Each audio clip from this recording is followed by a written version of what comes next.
Hello friends, अभी market down है और इस डाउन मार्केट के अंदर आपके पास में ईटीएफ के अंदर बहुत अच्छी वाली अपॉर्चुनिटी है। लेकिन सवाल आता है कि कौन से ईटीएफ अभी इस समय खरीदे जाएं। आज इस वीडियो के अंदर मैं कंप्लीट आपको बताने वाला हूं कि अभी आप कैसे मार्केट डाउन की अपॉर्चुनिटी का फायदा उठा सकते हैं और टॉप का ईटीएफ पोर्टफोलियो बना सकते हैं। जी हां, और हम बात करेंगे बिगिनर टू एडवांस लेवल की कि ईटीएफ होते क्या है, ईटीएफ के अंदर फायदे क्या क्या आपको मिलने वाले हैं, खासकर अभी डाउन मार्केट के अंदर। और आपको अगर ईटीएफ के बारे में कुछ भी नॉलेज नहीं है तो ये वीडियो आप कंप्लीट देख लीजिएगा। एक वीडियो से आपको पूरी नॉलेज मिलने वाली है। चलिए वीडियो की शुरुआत करते हैं और सबसे पहले यही बात करते हैं कि गिरते मार्केट के अंदर कौन से ईटीएफ लेना बेहतर कहा जाएगा, बेहतर माना जाएगा। देखिए, सबसे पहले आपको यह समझना होगा कि गिरते मार्केट के अंदर ईटीएफ बेहतर क्यों होते हैं। देखो, ईटीएफ एक्सचेंज ट्रेडेड फंड है, एक तरह से बास्केट है स्टॉक का जिसके अंदर आप इन्वेस्ट करते हैं। यानी कोई आप एक कंपनी दो कंपनी के अंदर इन्वेस्ट नहीं कर रहे हैं, आप कंपनियों के बास्केट के अंदर इन्वेस्टमेंट कर रहे हैं। इतना समझ में आ चुका है? ठीक है, अब बात करते हैं कि गिरते मार्केट में ईटीएफ ही क्यों बेहतर है और उसके बाद में हम टॉप ईटीएफ पोर्टफोलियो बनाने वाले हैं। देखिए, सबसे पहले तो कम प्राइस के ऊपर आपको ज्यादा यूनिट्स मिल जाती है। यानी जब मार्केट डाउन है तो प्राइस लो आ चुका है, पूरे इंडेक्स का प्राइस लो है, तो आपको वहां पर ज्यादा ईटीएफ बाय करने की अपॉर्चुनिटी मिलेगी, मौका मिलेगा। ठीक है, जो चीज अभी आप 100 रुपए की खरीदते हैं वो अभी आपको 80 रुपए में ही मिल रही है, तो ऑटोमेटिकली आपके पास में ज्यादा ईटीएफ आने वाले हैं। एसआईपी से बेटर एवरेजिंग, मैं इसको पर्सनली मानता हूं क्योंकि मैं भी एसआईपी इन्वेस्टर भी हूं, एसआईपी भी मेरी चलती है। अब इसमें क्या है, आपके पास में अब एसआईपी एक डेट को फिक्स है, एवरी मंथ मेरी एक डेट को फिक्स है, 20 तारीख को वो कट जाती है। ठीक है, अब 20 तारीख को मार्केट अप है कि डाउन है कि पता नहीं है ना, और वो डे एंड की एनएवी काउंट होगी। लेकिन आज मार्केट लगातार 5 दिनों से गिर रहा है, लगातार 5 डेज से मार्केट गिरा है, तो इस डाउन के अंदर मेरे पास में अपॉर्चुनिटी ईटीएफ के जरिए है एवरेजिंग करने की, तो यहां पर ये फायदा सबसे अच्छा मेरे को लगता है। ठीक है, एक स्टॉक का रिस्क नहीं है। यानी पर्टिकुलर मान लीजिए आपने किसी एक स्टॉक को पिक कर लिया, मैंने बोला कि यार ये स्टॉक अच्छा है, इसको पिक कर लो। अब पता नहीं यार उसके कब अच्छे दिन आए, कैसा उसकी कंडीशन रहे। अभी एचडीएफसी देख लो, भारत का सबसे बड़ा प्राइवेट बैंक है, काफी अच्छी कंडीशन है, रेवेन्यू अच्छा है एचडीएफसी का, लेकिन स्टॉक गिरा हुआ है। तो यहां पर एक स्टॉक का रिस्क नहीं, आपके इसमें बास्केट रहता है स्टॉक्स का। डाइवर्सिफिकेशन आप अपने पोर्टफोलियो में कर सकते हैं। वो कैसे करेंगे अभी मैं बताने वाला हूं आपको, वीडियो को पूरा देखते जाओ। रिकवरी का सबसे पहले फायदा आपको यहीं पर मिलने वाला है सर, ईटीएफ के अंदर रिकवरी का फायदा। अब कैसे मिलेगा, देखो मार्केट डाउन था, एक एग्जांपल मैं आपको बताता हूं, स्क्रीनशॉट शेयर करता हूं। देखो, सबसे पहले 1 अप्रैल का ये स्क्रीनशॉट है हमारे टेलीग्राम चैनल का। नहीं जुड़े हुए हो तो जुड़ जाएगा, डिस्क्रिप्शन में लिंक मिल जाएगा। यहां पर देखो कुछ ईटीएफ्स मैंने आपको बता रखे हैं, अभी जाके इनकी प्राइस चेक करना कितनी चल रही है। अब मार्केट डाउन है तो भी आपको 10-15% अप मिलेंगे 1 अप्रैल से। मात्र 3 महीने गुजरे हैं और इतना अच्छा पोर्टफोलियो अगर आपने डाउन टाइम में बना लिया, वापस से वही टाइम चल रहा है, तो आपको आने वाले समय के अंदर फायदा मिलेगा। वो रिकवरी का फायदा सबसे पहले आपको यहीं पर मिलता है। अब बात कर लेते हैं ईटीएफ्स की, कौन से ईटीएफ, कैसा पोर्टफोलियो बनाना चाहिए, कौन से बेहतर होंगे, कौन से बेहतर नहीं है, और यही समय क्यों मैं कह रहा हूं, इसके फायदे भी बताऊंगा आगे आपको। देखो, गिरते मार्केट के अंदर कैटेगरीज वाइज हम बात करेंगे।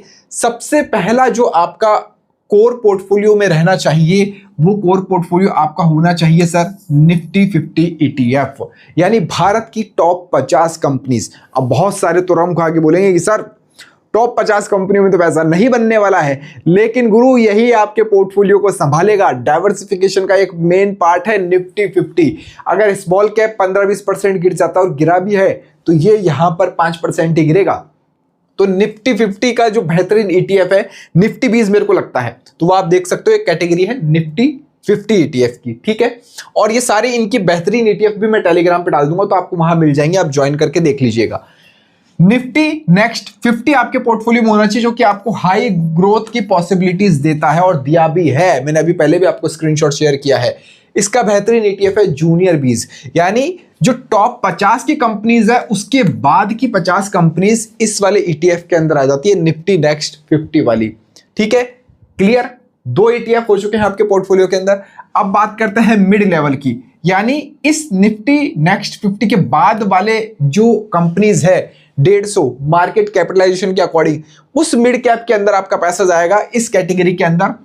लेकिन यहां पर हाई ग्रोथ है तो हाई रिस्क भी साथ में आएगा।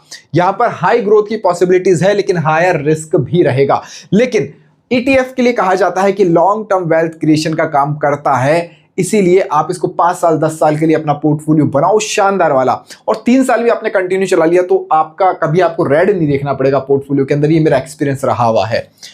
अब मिड के बाद में आती है स्मॉल कैटेगरी। तो स्मॉल कैटेगरी के अंदर 250 कंपनीज आती है। HDFC SML 250 एक एग्जांपल है ETF का। बाय एंड सेल का रिकमेंडेशन मत समझ लेना, बाकी ETF के नाम आपको टेलीग्राम पर ही मिलेंगे। तो स्मॉल कैप 250 जो कैटेगरी है, इसके अंदर हाई ग्रोथ का पोटेंशियल है लेकिन हायर रिस्क इसके अंदर भी आएगा, क्योंकि ये स्मॉल कैप है। सबसे पहले भागेंगे तो यही भागेंगे, सबसे पहले गिरेंगे तो यही गिरने वाले हैं, और अभी ऐसा हुआ भी है स्मॉल कैप के साथ में। फिर आता है गोल्ड। गोल्ड एक ऐसी चीज है जो आपके पोर्टफोलियो को पूरा डाइवर्सिफाई कर देगी, पूरा कंप्लीट डाइवर्सिफिकेशन का मौका देती है। तो गोल्ड एक बेहतरीन चीज है। तो गोल्ड के साथ अगर आप सिल्वर भी ऐड करो तो कर सकते हो, लेकिन सिल्वर में इतनी ज्यादा प्रोबेबिलिटीज मैं नहीं मानता, लेकिन गोल्ड के अंदर है। गोल्ड ETF बहुत शानदार चीज है। फिर आते हैं कुछ इंटरनेशनल ETF आपके पोर्टफोलियो में होने चाहिए, और अभी गिरते हुए मार्केट के अंदर एक बार देख लेना, मैंने चेकआउट नहीं किया है। हैंगसेंग बीस जो चाइना के मार्केट को इंडेक्स को ट्रैक करता है, ठीक है, हैंगसेंग इंडेक्स को, तो वहां पर आपको अपॉर्चुनिटी है इंटरनेशनल ETF के जरिए। अब क्या होगा, अभी वो वाला मार्केट भी गिरा हुआ होगा मेरे ख्याल से, चाइना का भी गिरा हुआ है, लेकिन कितना गिरा हुआ है अपने हाईएस्ट से वो देखना पड़ेगा। लेकिन मैंने अभी थोड़े दिनों पहले हैंगसेंग बीस के अंदर बाइंग अपॉर्चुनिटी बताई थी आप लोगों को, वहां से बहुत अच्छा वाला प्लस में है अभी। तो एक चीज आप ये देख सकते हो। फिर आता है सेक्टोरियल और थीम वाले ETF। अब ये क्या चीज है, जैसे मान लीजिए सेक्टर, फार्मा सेक्टर हो गया, एक रैली आई थी, हमने भी कैप्चर की है। एमओ कैपिटल ETF हो गया, जो मार्केट में असेट्स मैनेजमेंट कंपनीज है उनका भी ETF है। डिफेंस सेक्टर हो गया, एमओ डिफेंस ETF है। तो इस तरह के सेक्टोरियल ETF भी आप लोग देख सकते हो, जिनके अंदर रैली आती है समय समय के अंदर, लेकिन इनका वेटेज बहुत कम रखना आप। बाकी आप यहां पर अच्छा वेटेज दे सकते हो, यहां दे सकते हो, यहां दे सकते हो, यहां दे सकते हो, यहां थोड़ा सा कम आपको देना है, और यहां भी थोड़ा सा कम देना है, और यहां थोड़ा और भी कम देना है आपको। बाकी ऊपर के चारों कैटेगरीज के अंदर आप इक्वल दे सकते हो अपने पोर्टफोलियो के अंदर उनको, ठीक है। अब बात करते हैं कि अब हम ETF की बात कर रहे हैं तो क्यों कर रहे हैं, क्या फायदा मिलता है ETF के अंदर, कि जो इतनी मैं ETF की बात करता हूं कि क्या बेनिफिट है, स्टॉक से कैसे ये अलग है, ये भी समझो। देखो, सबसे पहला तो लो कॉस्ट, यानी मैं कहूं भारत की टॉप 50 कंपनियों के अंदर आपको इन्वेस्टमेंट करना है तो आप बोलोगे बहुत सारा फंड चाहिए होगा 50 अलग अलग कंपनीज में, लेकिन ETF के जरिए आप मात्र 250 रुपए में कर सकते हो। कम खर्च ज्यादा फायदा आपको, सबसे पहला फायदा तो यही है। फिर डाइवर्सिफिकेशन मिलता है। एक ETF में कई स्टॉक्स होते हैं, जैसा मैंने बताया 150-250 स्टॉक का बास्केट है। एक ETF के अंदर 250 स्टॉक्स होते हैं, तो इतना आपको बेनिफिट यहां पर मिल जाता है। फिर आता है real time buy and sell, यानी मार्केट जब ओपन हुआ है 9:15 पे और 3:30 बजे तक आप इसको किसी भी टाइम खरीद सकते हो, बेच सकते हो, आपको ये बेनिफिट है जो कि म्यूचुअल फंड में नहीं है। अब बात करते हैं ट्रांसपेरेंसी की। होल्डिंग्स और परफॉर्मेंस पूरी तरह से क्लियर होती है, सब आपके पोर्टफोलियो में आपको नजर आएगी, सब दिखेगी पूरी क्लियर। सिंपल पोर्टफोलियो है, एकदम मैनेज करना आसान है। आपने देखा कि मार्केट गिरा हुआ है तो आपने बाय कर लिया, आपको पता अच्छा प्रॉफिट चल रहा है तो बेच दिया। कोई स्टडी नहीं करनी है ज़्यादा, कोई चार्ट पैटर्न, कोई कैंडल स्टिक, कोई इंडिकेटर, कोई किसी तरह की नॉलेज की यहाँ पर नीड नहीं है। एकदम बहुत सिंपल तरीका है, सिंपल तरीके से पोर्टफोलियो को आप बना सकते हो। तो उम्मीद करता हूँ ये ETF वाला वीडियो आप लोगों को समझ में आया होगा, जो बिगिनर है उनको भी समझ में आया होगा, जो एडवांस लेवल पर है वो लोग तो पहले से 1 अप्रैल से इन्वेस्ट करके बैठे हुए होंगे। वीडियो पसंद आया तो चैनल को सब्सक्राइब करके जाइएगा। इस वीडियो में फिलहाल इतना ही। जय हिंद, जय भारत।